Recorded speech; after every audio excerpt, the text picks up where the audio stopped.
नहीं मुझको एहसास है।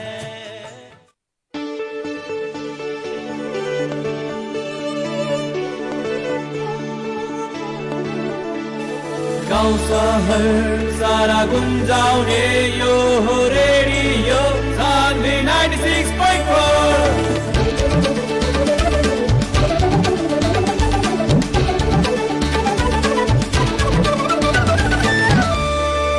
Radio Sanvi 96.4।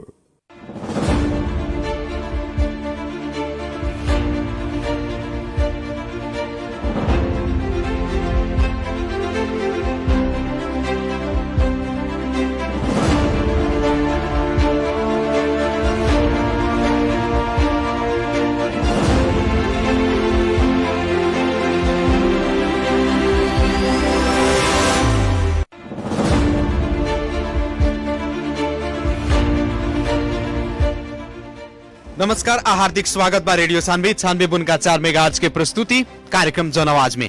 कार्यक्रम जन आवाज के साथ उपस्थित हो चुकल बानी हम कार्यक्रम प्रस्तोता मुकलेश गदी। सीधाबाद पृष्ठ विचार आम जनता के प्रतिनिधिमूलक आवाज कार्यक्रम जन आवाज मार्फत देश के समसामयिक राजनीतिक घटनाक्रम, विकास निर्माण, शिक्षा, स्वास्थ्य, कृषि, रोजगारी लगायत आम जनता से सरोकार राखे वाला हरेक समय सांदर्भिक विषयों पर बहस और छलफल करनी सन। कार्यक्रम जन आवाज के आज के बहस और छलफल खास करके अगहन 4 गते होखे वाला प्रतिनिधि सभा और प्रदेश सभा के निर्वाचन के लेकर के हमनी के बहस के आगाड़ी बढ़ा रहल बानी सन।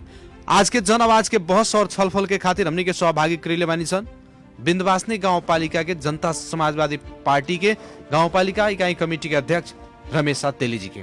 और सबसे पहले कार्यक्रम जन आवाज के आज के बहस में स्वागत करे के चाहेम।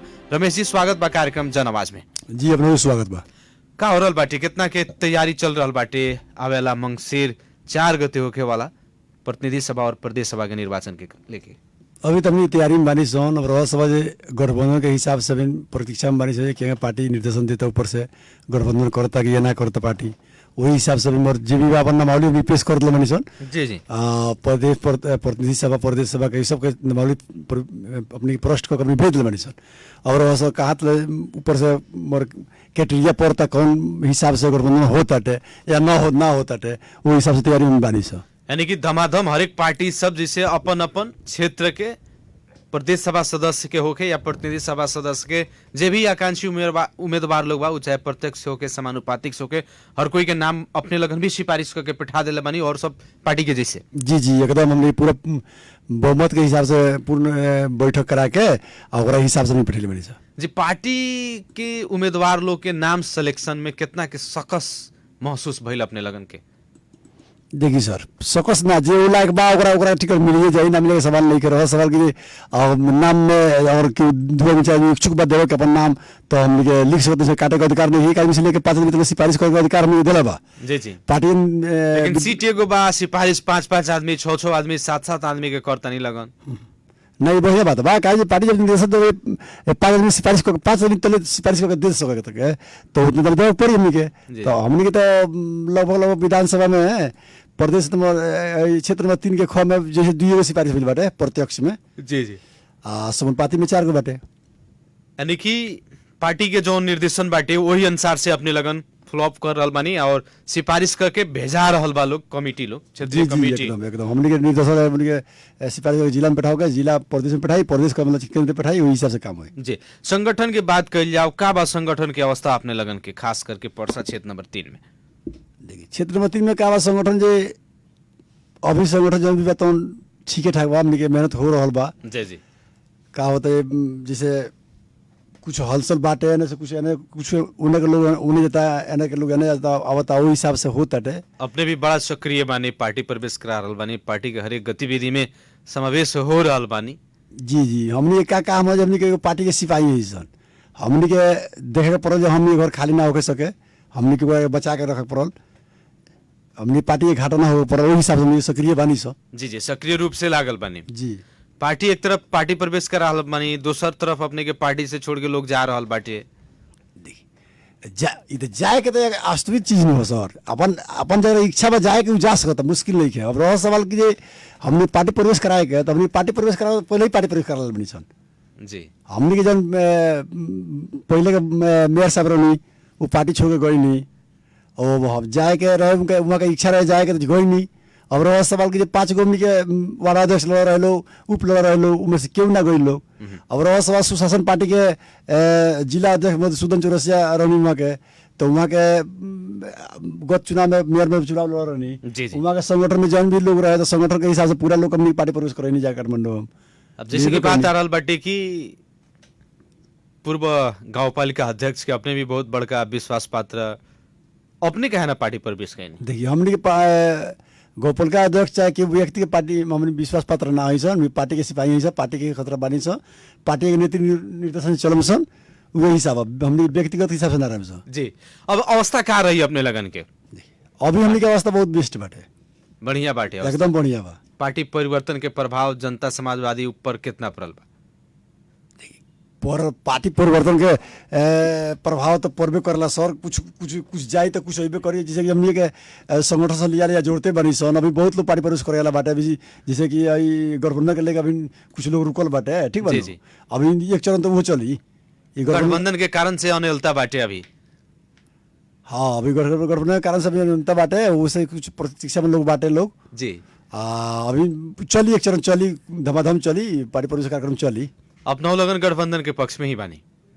देखिए हमने गठबंधन के पक्ष में बानी से ना, हमने पार्टी निर्देशन के करी केंद्र के हिसाब से हमने अध्यक्ष जी बानी, राष्ट्रीय अध्यक्ष जी वहाँ का उन्हें सलाह देता वही हिसाब से चलम हमने के। जी जी, यानी कि गठबंधन अगर पार्टी कर रहा बा तो गठबंधन में सहभागी होके एकदम एकदम। गठबंधन ना होई तो पार्टी अकेले चुनाव में सहभागी होके के क्षमता रखा नहीं लगन की? एकदम एकदम हमने पूरा अधिराज भर में लड़े तैयार बनी सन। हमने सिफारिश भी हो सकल बा चारों ओरी जी। एक सिंगल लड़ सकता नहीं, जगह हिसाब से निर्देशन आई हिसाब से चुनाव लड़ सकता नहीं। वो अनुसार से तैयारी चल रहा बाटे एकदम। संभावना का बाटे अपने लगन के क्षेत्र नंबर में? देखिए संभावना हमने के ठीक बा, पहले हम जीत रहे जीतबे करम सन। जी जी, न जीते सवाल थोड़ी बा, जीतबे करम सन, जीतम लगन एकदम जीतम 100% जीतम। बस लड़ाई बा, लेकिन प्रतिस्पर्धा कितना के देख रहल बानी अपने? देखिए सर लड़ाई ना होई तो चुनाव के तो मजे ना आई, अगर लड़ाई होई तो वही न आदमी के चुनाव लड़ाई के मजा आई। जहाँ चुनाव लड़ल बनी सन, हमने के दंगल में बानी सन। चुनाव तो दंगल न हो, राजनीतिक दंगल है, राजनीतिक कुश्ती दंगल हो, तो वही हिसाब से लड़ाई होकर पड़ल। जी जी, प्रतिस्पर्धा जे भी अगर पार्टी क्षेत्र में 3 नंबर में खास करके जा रहल बाटे, कौना कौना पार्टी से अपने लगन के प्रतिस्पर्धा देख रहल बानी? लड़ाई कौना पार्टी से? देखिए गठबंधन होई तो कोई बातें नहीं है, गठबंधन ना हो तो कम सब जौन भी पार्टी बाटे पार्टी के हिसाब से लड़ाई देखबे कहिए ना, तो सब थोड़ी बाटे। यानी मेन बात बा गठबंधन होता, अगर गठबंधन के अनुसार से चुनाव में जा रहल बानी लगन अपने लगन तो सहज रही, और अगर गठबंधन नहीं होखत हर एक पार्टी अलग अलग रूप में जाके सहभागी होता तो हमारा कड़ा प्रतिस्पर्धा देखे के मिले। एकदम एकदम सहज हमनी के थोड़ी हुई, सब पार्टी के सहज नहीं हुई। अब कांग्रेस को सहज हुई, माओवादी को सहज हुई, एस पार्टी के सहज हुई, जसपा को सहज हुई, तब रह समझ अपना अपना लड़ला में आ गठबंधन में तो फर्क पड़ेला। जी जी, कहाँ 4 आदमी मिलके एगो लड़ता आ कहाँ अकेले लड़ला में तो फर्क पड़ेला। अभी देखल जा रहल बाटे स्थानीय तक के निर्वाचन के कुछ मत परिणाम भी देखल जाए तो युवा लोग के जो फेस बाटे, युवा लोग स्वतंत्र से भी लड़ता तो जीत जाता। अभी पछिलका समय में राजनीति में युवा लोग के भी सक्रियता बढ़ रहल बाटे। युवा प्रति अपने के पार्टी कितना के ध्यान देले बाटे, अच्छा कितना माने जगह दे रहल बाटे अब किरवा के चुनाव में खास करके? एकदम एकदम हमनी पार्टी युवा प्रति ध्यान दी आ दिले बा का मतलब कि बुझिए नया कम से कम 60% युवा के टिकट मिले के चांस बा अपने के पार्टी में। एकदम युवा प्रति आकर्षण बढ़ रहल बाटे अपने के पार्टी में, और युवा लोग के भी कहीं ना कहीं स्थान पार्टी दे रहल बाटे। नया पीढ़ी के आगे बढ़ाओ को बा वो बातें भइल बाटे जो कम हमनी के केंद्रीय बैठक भइल ओइ में बात भइल कि हां हमनी नया पीढ़ी के आगे बढ़ाओ को बाटे। जी 5 वर्ष देखल जाए तो अपने ही लगन के पार्टी के वो क्षेत्र में संसद जितनी विकास के अवस्था अगर के बात करी जाए तो कितना के अपने लगन संतुष्ट बानी? देखिए सर हमनी के 3 नंबर क्षेत्र में सांसद जितनी 2 विधायक जितनी लगी, अब रहल सवाल कि विकास के बात रह गई, हमनी के सांसद जी निलंबित के हिसाब में बढ़ गई नहीं, मगर विकास बहुते बा, विकास कम नहीं है। वहाँ केंद्रीय बजट चाहे प्रदेश बजट इतना ज्यादा लिया के अपने क्षेत्र में कर बनी विकास जो वहाँ के अपना कोष से भी ज्यादा कर बनी। यानी कि जनता मने अभाव नहीं के महसूस कर सकल, कबो ना विकास भइल बाटे उसे अपने लगन संतुष्ट बा। एकदम हमनी के पका मैनपुर बिंदवासनी सखो परसौनी गौपालिका भी जितना नहीं वो पूरा लगाए जितना पहले विकास को हो गई बा अभी ना होकर सकी उतना। जी अभी विकास नहीं होके सकत। ना होके सकी पूरा 5 वर्ष कार्यकाल में उतना ना होके सकी जितना पहले हो गइल बाटे।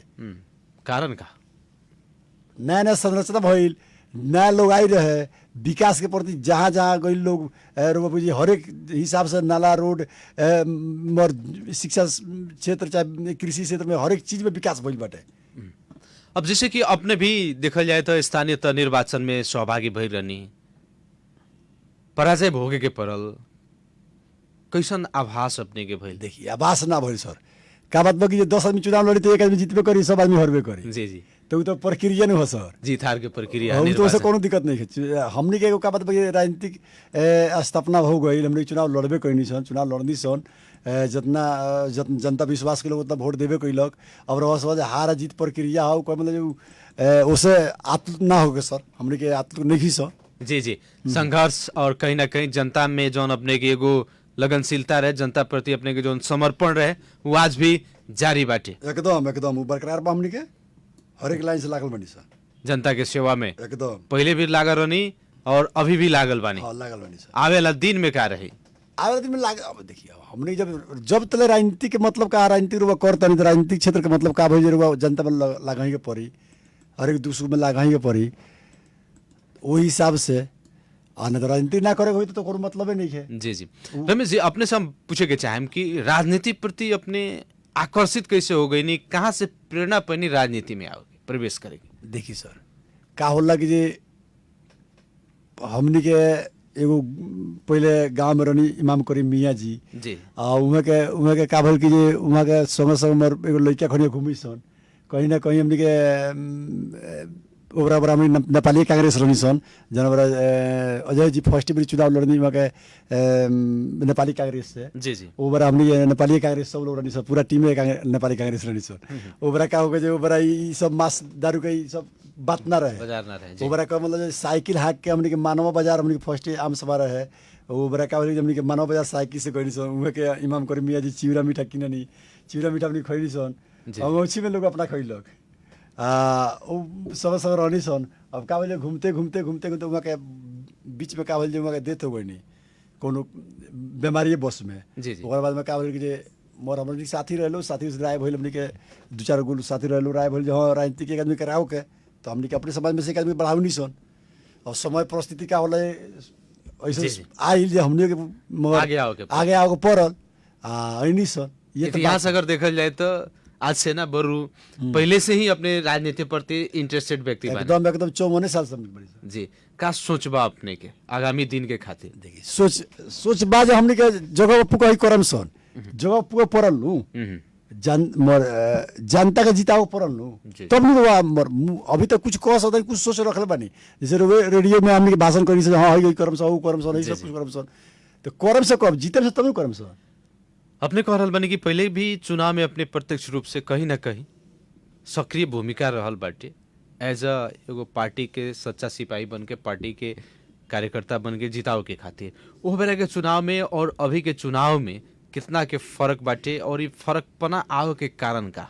देखिए जन और फर्स्ट ई चुनाव हो के जब स्थानीय चुनाव पहले भइल नो जी सर, वो बड़ा इतना ई गैदरिंग ना रहे सर। अभी चुनाव पैसा के चुनाव भइल, पैसा जेकर लगा बा उ पैसा फेंकता, पैसा पर जनता के बुझी कि मत ना मत अपना मत के दान न होला। जी तो वो हिसाब में प्रेशर में पड़ के मतलब जनता वोट दिला बा, और वो आदमी पैसा लगाने के तो बिजनेस व्यापार के हिसाब से हो गई। अब तो राजनीति ना रह गई, अब तो सब लोग पहले ही देखा था के पैसा वाला पार्टी बा पीछे लगल जाम, वो हिसाब से। अभी के चुनाव में सर पहले का चुनाव खड़ी ना भइल को, अभी तो देखा नहीं 14 गो में 13 गो परिवर्तन भइल बाटे, एगो पहल के बाटे। जी वही हिसाब से मतलब जब परिवर्तन जौन भइल 14 गो पालिका में 13 आदमी हार चुकल, कहीं ना कहीं 13 आदमी तक माने काम ना कैल हुई, उनमें से कुछ ना कुछ तो आदमी काम कैल हुई, फिर भी हार बेहोरे के पड़ल। ई का संदेश देलक जनता? वास्तव में जनता परिवर्तन चाहलक कि का भइल? अब कुछो तो कह सकता सर, ओकरा के अब कौनो हिसाब से देखे में तो मतलब कि परिवर्तन देख सकता नहीं आना, तो कहे मतलब जे ऐसा पैसा के चल खेल भइल बा जे ओमे लाख पैसा के हिसाब से रह गइल मोर जीतल, जे ना अथी बोल से हारल। अपने लगन कितना खर्च कैनी? सर हमनी के पैसा खर्च ना करी सर, पैसा ना खर्च ना काहे कि हमनी 24 घंटा जनता में रहे वाला आदमी, हमनी 24 आवर्स रहे वाला आदमी, हमनी पैसा कहाँ से खर्चा करब सन? लेकिन पछिलका समय देखल का गइल बाटे कि जनता एकाएक लोभी बन गई, जौन अपन अपने भी बात रखनी है कि मतदान है एगो दान करे के चाही, लेकिन दान ना बल्कि यहाँ पैसा के बार्गेनिंग भइल बा। रुआ वोट में पैसा नहीं ले सकत तो वोट तो खरीद कर सकत, यानी ओइसन संजाल में भी अपने के यूज कइल गइल बाटे। ई प्रवृत्ति में जनता एकासी काहे गइल? देखिए सर, नेपाल भर में 5 गो जैसे एगो काठमांडू महानगर बाटे, जी जी 5 गो नगर पालिका चाहे एगो महानगर, 4 गो नगर पालिका एगो महानगर पालिका मिला के बनाओ धरानो के बाटे, जैसे धरान के आवत 6 गो महानगर पालिका में आई थी काठमांडू का आवत है। तो चर्चित का है ये दुगो बा, एका तो कुछ कारण बानू ओते के जनता पैसा नहीं खेलल है, वो हिसाब से चर्चित बा। 753 में कम जे कहां के को नाम बाटे, जे फलना मेयर को लोन, चिल्ला मेयर को लोन, कहां के नाम बा? एगो बालेंसा के बालेंसा न धरन के संपांग बस जी का है, ई तो कहीं ना कहीं फील होता नु जे जनता होते के मगर अपन मत दान देले बा, दान कइले बा, तो ओ हिसाब से कहे मतलब कि जे देखे के मिलता टे, नाम चर्चा में बाटे, काम होता है, काम तो ये लोग करते बात नहीं करत, अदा नहीं करे सबे नहीं के भाई जी अभी तो ले साबत असर में हो जाए कि नहीं जी अभी तो साबा नहीं के भाई, जब साबा नहीं तो विकास का हुई, ये तो विकास हुई बबरा का खाओ पियो पचाओ बेड बनी आ विकास हुई। लेकिन स्वतंत्र व्यक्ति जे जीतल बाटे वो लोग बढ़िया से काम कर रहल बा लोग, कारण का है? कारण लोकत नहीं के सर, मुझे कम जे बड़ा चर्चा के विषय बन, हाँ बैलेंस साहब तो चर्चा के विषय बन, स्वतंत्र कोनो पार्टी के प्रेशर नहीं के, पार्टी के व्हिप नहीं के, एकल डिसीजन बा, एकल अपन मनसाय बाटे, काम होता टे। तो वो हिसाब से होते जनता निस्वार्थ बाटे, जनता का मतलब कि जे बढ़िया से सोच समझ के अपन जनप्रतिनिधि चुनले बाटे, तो पूरा नेपाल में देखे के मिलता टे। जी जी, यानी कि जहाँ जनता निष्पक्ष हो जाए वहाँ जनप्रतिनिधि भी निष्पक्ष हो और वहाँ सही से काम हो। एकदम सही बात बा, ये जनता जहाँ निष्पक्ष बता दे तो देखिए क्या बात बा सर, जनता नहीं चोरी कर सिखा होता सर, जब जनता चोरी कर सिखा होता तो जब जे लगानी करता बुझी ये बात होता है जैसे नेता पैसा ना दी, मासू भात ना खियाए, दारू ना पियाए, तो जनता तो ना जाए पिए। यह तो बस खराब बस सर, नेता पैसा ना दी, नेता दारू मास ना खियाई तो लोगों कहाँ जाता हूँ, क्यों तो करता हूँ, एक आदमी मन कर सकता, 10 आदमी तो मन थोड़ी कर सकता, नहीं मन हो सकता 10 आदमी का मतलब जे अब ये तो पहले चुनाव का मतलब लोग तो भोज हो गए, ब्रह्म भोज शुरू हो गए। जी जी, अभी जैसे कहीं भाई मन के जो 4 के तो चुनाव होता है तो लोग बुझे तो के पैसा वाला बा चलो ओकरा पीछे लाग जाइए, वो हिसाब से बात बा। लोग सिद्धांत नहीं के देखत, विचार नहीं के देखत, पार्टी नहीं के देखत, देखत के पैसा वाला बाटे ओकरे पाछे लाग जाए। एकदम 100% ये बात बा सर। अभी कहाँ बात चर्चा का चल रहा बड़ा सन गांव समाज में, स्थानीय होने ग्रामीण क्षेत्र से अभी जब तक टिकट फॉलो नहीं हो, टिकट के क्लियर नहीं हो तो चर्चा कथी भाई ये चुनाव चुनाव चुनाव चुनाव होता, अभी चुनाव होता। जब टिकट क्लियर हो जाई हर एक पार्टी ओर से, जब दंगल में उतर तब चर्चा चला लगी। जी जी, बिगुल फुका तो चर्चा चला लगी। अच्छा, जैसे कि अपने लगन के क्षेत्र में देखा जाए, खास करके परसा क्षेत्र नंबर 3 में प्रतिनिधि सभा में डॉक्टर मधु गुप्ता जी के नाम सिफारिश भइल बाटे, वैसे ही अपने लगन के प्रदेश सभा में कौमे शिवसा तेली जी के, वैसे ही प्रमोद जायसवाल जी के, मंजूर अंसारी जी के, 3 के ख में अगर देखा जाए तो गौरी शंकर शाह जी के, शिवजी सोनी के, ये लोग की अवस्था का बाटे, केकर प्रबल संभावना बा, चाहे केकर दावेदारी बाटे, केकरा पक्ष में जनता के उपस्थिति का बाटे, ये अवस्था अपने लगन कैसे थी? कही सर उ कहे के हमरा ना मिली जे केकरा पक्ष में कत जनता बाटे, केकरा पक्ष में कथी बाटे। देखी जे भी नाम दिला हमनी के कहे मतलब हमनी के पार्टी के नेता हलो, अच्छा कहे मतलब जे वहां सब के ई जनता जब टिकट मिल लेके आइलो तो हर उ जनता सब लोग पक्ष में हो जाई। जेकरा साथ में 2 गो लोग नहीं है टिकट मिलते तो मतलब उ जनता ओकरा पक्ष में हो जाई ना, कोई सवाल नहीं है। अगर सही पार्टी प्रति और भावना का आदमी सोचता है तो जनता बुझी जो कर हो जाए, ठीक है नु। अब रहा सवाल ये सब लोग नाम दिलावा लोग टिकट 3 आदमी के मिली, एक प्रतिनिधि सभा में तो हमने मधु जी डॉक्टर मधु जी के कम जो एकल सिफारिश भइल बाटे, आ ई जो क बतावे नाम भइल बाटे, तो कम मतलब कि जे जोन भी ऊपर से निर्णय होके आयो का हमनी मान्य हम सब आ मानला के बाद हम पीछे लागे सब बस। यानी कि पार्टी के जोन डिसीजन में जेकरा के पार्टी टिकट दी ओकरा साथ में बाकी सारा लोग रहे। एकदम जे पार्टी के रूल मानता, पार्टी के नीति मानता, ओकरा हिसाब से चलता तो रहबे करी। अगर जे पार्टी के ना माने तो अपने जहाँ जाए तहाँ जाई। जी, बहुत सारा पार्टी में देखल जाला कि खास करके संगठन ओकर बरियार रहेला, संगठन में बहुत दिन से लागा रहेला, आकांक्षी हो जाला। जब ओकर आकांक्षा पूरा ना होला तो पार्टी में की, तो पार्टी में रही तो पार्टी के साथ अंतर्घात करी, पार्टी में ना रही तो पार्टी परिवर्तन कर दी। वैसन जनता समाजवादी पार्टी में देखे के नानू मिली। देखिए सर, अभी तक तो नहीं भइल काजे। अभी गत चुनाव पहले में मतलब जे हमनी के मना के मतलब चुनाव लड़े रही सन, लोग के टिकट आइल तो वैसन देखे के नहीं मिलल अभी तले। अब आगे का होई तभी तो ना कह सकते थे, मगर अभी तक तो बुझी जे वैसन नहीं भइल। काजे जे भी बा हमनी के क्रांतिकारी लोग बा, लोग युवा पीढ़ी लोग लागल बाटे। ई आंदोलन के पार्टी हो, आंदोलन के दौरान उपजल पार्टी हो, एमे तो वैसन बात नहीं है। जैसे कि स्थानीय तक के निर्वाचन भइल, ओ बेरा स्थानीय व्यक्ति विशेष पर लोग ज्यादा फोकस कैल। ये पद के खातिर कौन व्यक्ति बढ़िया बाटे ओकरा के जनता चुनल। लेकिन इस संघ और प्रदेश अगर देखा जाए तो पार्टीगत हिसाब, पार्टी के सिद्धांत, पार्टी के मुद्दा पर चले वाला पार्टी अपने लगन के उपस्थिति का हुई, अपने लगन के जो मुद्दा रहे वो मुद्दा आज भी लेके चल रहल बानी लगन कि मुद्दा और आ गइल बाटे का बाटे। देखिए सर, हमने के जो मुद्दा बा मुद्दा बोला ही बा, हमने के जितना करना भी बा, बाकी बता मुद्दा बोला ही बाटे। एगो नेपाल में एगो हमने पार्टी में जो मुद्दा लेके चलता, मधेसी के मूवमेंट लेके चलता, वो हिसाब से बुझे कि ये हमने के मुद्दा जारी बाटे। जी, अब जैसे कि देखल जाए नागरिकता विधेयक अपने लगन के जो एगो मुद्दा रहे, नागरिकता विधेयक पास प्रतिनिधि सभा से और राष्ट्रीय सभा से तो हो गई, लेकिन राष्ट्रपति के द्वारा ओकरा के फिरता पठावल गई। ई सब जो प्रक्रिया बाटे ए पर अपने लगन के का ध्यान आकर्षण भइल। हमनी ये कहे के मतलब कभी हम जो काम करते हम तो कहीं नहीं सन, हमनी के मुद्दा होते मर होते तो लेके जो गई नहीं सन।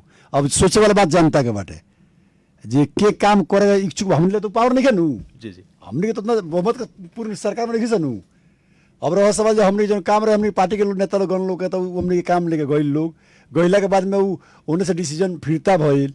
और फिरता भइला में अब तो जनता के देखे के, जनता के बहुमत देके पठाई, जनता फुल बहुमत देके पठाई तो हमने के अधिकार रही, हमने कुछ कर सकता नहीं सन। अब जैसे कि एक और बात कथी आ रहल बाटे कि जौना हिसाब से अभी गठबंधन हो रहल बाटे, एक तरफ अभी सरकार में रहल दल, पांचों दल के बीच में, और दूसर तरफ देखल जाए तो एमाले कभी लोसपा से गठबंधन करल बा कह के बात सब चल रहल बा। लेकिन कहीं ना कहीं मध्य प्रदेश में मधेश के जनता जे बाटे ओकर कहीं ना कहीं भावना जुड़ल बा, जैसे 2074 साल में जुड़ल कि जितना भी मधेशवादी दल लोग बाटे सारा दल एक होखो। एमे भी मांग सब आ रहल बाटे। ए पर अपने लगन के पार्टी में छलफल या ए पर विचार का विमर्श भइल बा। उ सब बड़का बड़का लोग निर्देशन है, उ बैठे वाला छलफल है, वो हमने के तो ना है सर। अब ऊपर वाला जे हमने नेता बानी लगिन का मतलब जे अब ऊपरला तो के जौन वहां का डिसीजन कर हमने भी कहे। लेकिन अपने लगन के भी तो कहीं ना कहीं इच्छा आकांक्षा तो हो सकता कि हमनी के जितना भी मध्य प्रदेश में जितना भी मधेशवादी दल सब बाटे एक ढीका होके आगाड़ी बढ़ी तो ज्यादा सफलता मिले। हम कहते हमने के चौबे करोड़ से सब लोग मिल के लल जा, मगर कहा तरह सक्सेस होता तो हमने के काला से थोड़ी जाई। केंद्र के बात बाटे, केंद्र जेंग करी होंगे निचला तो हमें रहल जितना भी वो पार्टी के नेता लोग बा, कार्यकर्ता बा या संबंधित जे भी पद पर जिम्मेवार व्यक्ति बाटे उ लोग आगाड़ी बढ़ी हुई। हाँ एकदम हमने तो हिसाब से सब लोग मिल के लड़ो, मधेसी दल जितना बालो उतना लोग मिल के लड़ो, लोग का जे फायदा रही, जितने छितराई उतने घाटा रही जी। तो वही हिसाब से यानी कि जब तक पार्टी के आधिकारिक डिसीजन नहीं आवत, सत्ता गठबंधन दल के आधिकारिक निर्णय नहीं आवत, तब तक चुनावी जौन एगो माहौल गरमाए के चाहिए, चाहे चुनावी माहौल में देश के जाए के चाहिए, वो माहौल अभी नहीं बन सकता ना। अभी ना जाए सर, अभी तो मतलब कुछ लोग एथी में बाटे हम मोरा एक पार्टी में चल आई आ फिर हो पार्टी के टिकट मिल जाए तो वही पार्टी के समय घूमे पड़े, तो वो बात में दुविधा में बाल लोग ना। तो एक चरण खूब पार्टी प्रवेश लहर चली तो वो हिसाब से कम मतलब अभी मर कुछ नेता लोग अथी प्रतीक्षा में बाल लोग जे कहे मतलब कि जे जल क्लियर ना हो तो ढुक होकर घूमे का ना मिली। एक और बात बा जैसे कि खास करके जब जब चुनाव नजदीक होला, चुनाव नियराला, तब तक पार्टी प्रवेश करे के एगो दौड़ चलेला। ये का देखिए सर का होला कि जे जैसे 5 वर्ष के अंतरकाल में एक बार चुनाव जौन होला जी जी, तो सब लोग चाहे हम बरियार बनी हम जीती, ठीक। तो का हो जे रउआ हमरा में से तुरे के प्रयास करें, हम रउआ में से तुरे के प्रयास करें, तो जब पार्टी प्रवेश कार्यक्रम ना हो तो ये स्ट्रॉन्ग के हो जाए। कुछ रोवो ले आए, कुछ हम अपना रोवो में से हम ले आए, तब ना स्ट्रांग हो जाई। जी वही हिसाब से लहर चलला। 5 वर्ष ई चुनाव बीते फिर 5 वर्ष के पूछी थोड़े ही, ना पूछिए फिर 4 वर्ष बीतला बाद 4 वर्ष बीतला बाद फिर वो होई।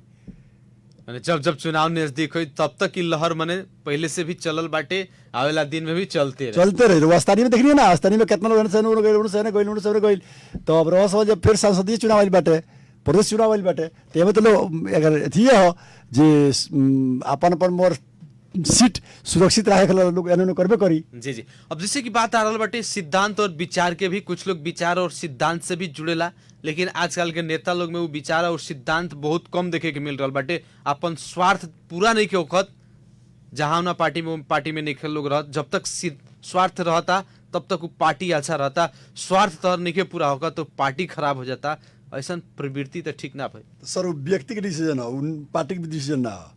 व्यक्तिगत एकदम व्यक्तिगत डिसीजन हो, जे हमारा फायदा भइल तो हम रहनी, आ घाटा भइल तो हम ना रहे। जी। तो बिजनेस व्यापार वाला काम हो गए। लेकिन वैसन व्यक्ति जे अपन व्यक्तिगत स्वार्थ पर राजनीति कैले बाटे, आगाड़ी बढ़ल बाटे, पार्टीगत सिद्धांत जनता के मांग पर नहीं गए, वैसन लोग के तब राजनीति से पतन तो भी भइल बा। उदाहरण बहुत सारा बड़ा पतन बहुत भइल बाटे। रुआ कहे पड़ी थोड़े, रुआ देखते बनी हाँ बहुत लोग पतन भइल बाटे।